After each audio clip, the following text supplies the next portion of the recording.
नमस्कार दोस्तों, मैं हूं आप सबकी दोस्त स्निग्धा और फिर से स्वागत कर रही हूं आप सबको आप सबकी अपने चैनल हिंदी क्लासेस स्निग्धा पर। तो दोस्तों, पहले तो मैं आप सबको क्षमा प्रार्थना करूंगी क्योंकि थोड़ी पर्सनल प्रॉब्लम की वजह से मैं वीडियोस नहीं डाल पा रही हूं। तो अब वादा है कि हर वीक में आपको दो वीडियो मिलेगी ही मिलेगी। तो आज की हमारे जो विषय वस्तु है दोस्तों, वो है हमारे भाषा परिवार के बारे में। आज थोड़ी सी छोटी सी वीडियो हम बनाएंगे, यानी कि मैं बना रही हूँ, जिसमें मैं बात करूँगी सिर्फ भाषा परिवार के बारे में। और उसके बाद हम धीरे धीरे भाषा परिवार यानी कि कौन कौन सी भाषाएं हैं और हमारी भारतीय आर्य भाषा की कैसे उत्पत्ति हुई, उन सब के बारे में हम जानकारियाँ प्राप्त करेंगे। तो देर किस बात की दोस्तों, चलिए आज की वीडियो शुरू करते हैं। तो दोस्तों, अगर हम भाषा परिवार के बारे में बात करते हैं तो हमें ज़्यादा ध्यान रखनी चाहिए हमारे एग्ज़ाम के पॉइंट ऑफ व्यू से भारोपीय परिवार के बारे में, यानी कि भारोपीय भाषा परिवार के बारे में। तो भारोपीय भाषा परिवार जो है, इसका जो अन्य नाम है वो क्या है? सबसे पहले तो वो है इंडो जर्मनिक आर्य परिवार और भारत हित्ती परिवार। ये याद रखिए, ये बहुत इंपॉर्टेंट है। इंडो जर्मनिक आर्य परिवार और भारत हित्ती। और भारोपीय से मतलब है भारत तथा यूरोप।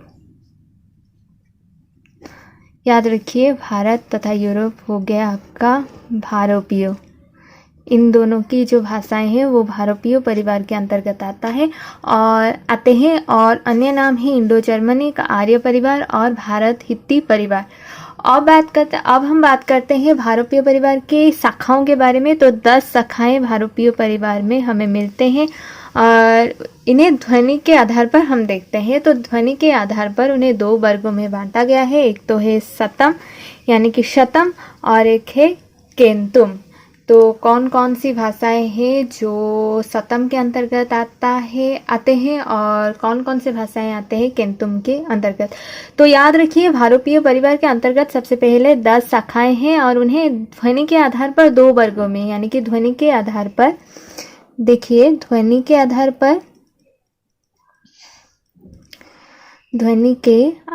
पर इन्हें 2 वर्गों में बांटा गया है। एक तो है सप्तम यानी कि शतम और एक है केंतुम।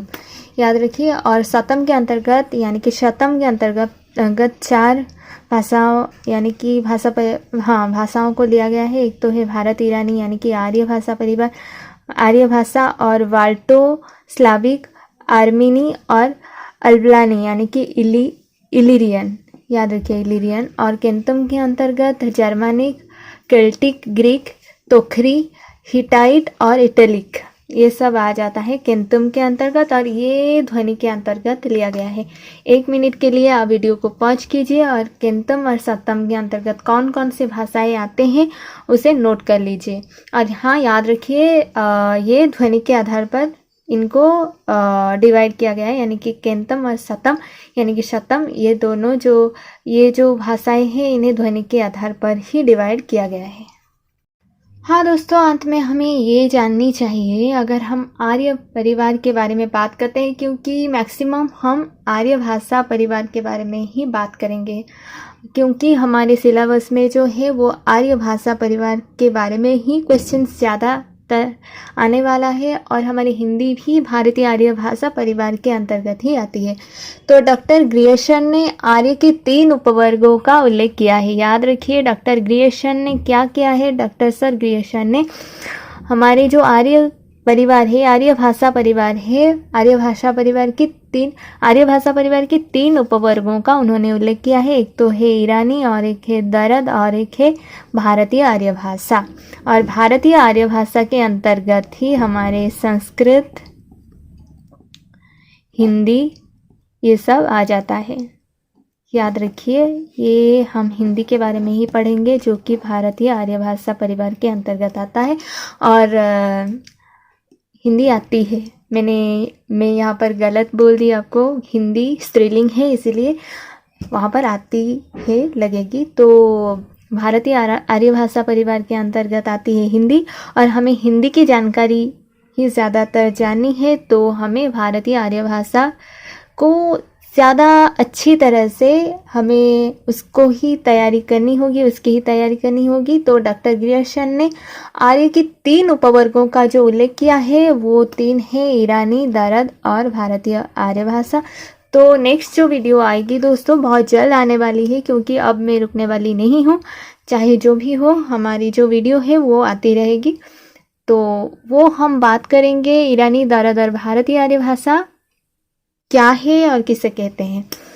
फिर हम हिंदी और हिंदी के जो भाषाएं या कितनी बोलियां हैं उसके बारे में धीरे धीरे जाएंगे।